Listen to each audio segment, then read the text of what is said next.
Dagsang mga gustong kumuha ng educational assistance loan sa SSS at GSIS ngayong panahon na naman ng enrollment. Sino-sino nga ba ang pwedeng kumuha ng educational assistance loan at magkano ang posibleng hiramin sa ilalim nito?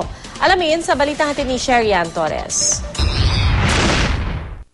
Kasama rin po sa pangmatagalang solusyon ang 11.2 bilyong piso na inilalaan ng magkasalib na SSS at GSIS para sa Educational Assistance Fund. Ngayon po, hindi na kailangan kumapit sa 5-6 sa mga kwalipikadong miyembro upang mapag-aral ang kanilang mga anak. Isang araw matapos i-anunsyo ni Pangulong Noynoy Aquino ang pagbubukas ng Educational Assistance Loan ng Social Security System at Government Service Insurance System, dagsa na raw ang tawag ng mga gustong mag-loan sa dalawang ahensya, lalo pat panahon ng enrollment ngayon. Ang SSS nagpalabas na ng guidelines tungkol sa educational loan na nasa 7,500 hanggang 15,000 pesos kada semestre. There is also sort of a requirement that will be complied with by the members, such as a copy of the assessment or a billing statement from the school.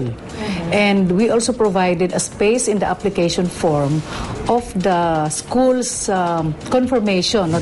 Mga aktibong miyembro lang na sumasahod ng 10,000 pesos pababa ang pasok sa educational loan kada semestre. Isang estudyanteng nagkokolehiyo din lang kada SSS member ang pwedeng isali. Ang mga qualified na pwedeng i-apply ng loan ay yung mga anak, kapatid, pamangkin at legal na asawa na gusto pa ring mag-aral. Kung 4 na taon ang kukuning kurso, 15,000 pesos ang pwedeng mautang sa bawat semestre. 7,500 pesos naman kung technical vocational course ang kukunin.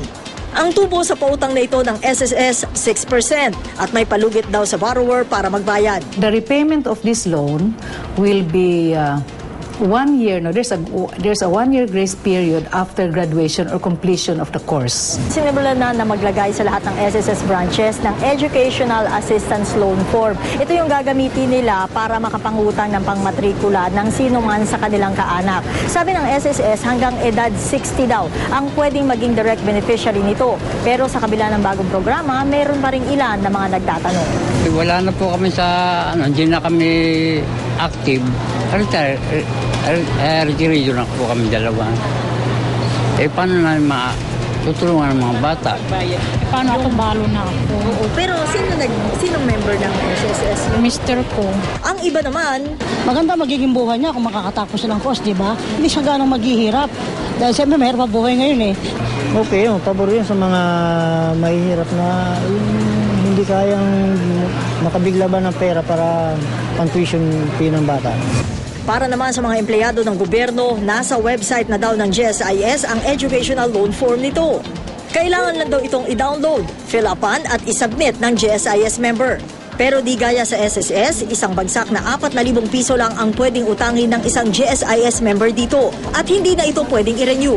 Bakit hanggang 4,000 lang yung kinaya ng GSIS? Meron kasi tayong criteria na dapat, 'di ba, sa General Appropriations Act, meron tayong 3,000 na net take-home pay na kailangan na iiwan sa sweldo ng bawat empleyado para hindi na namin magalaw 'yon.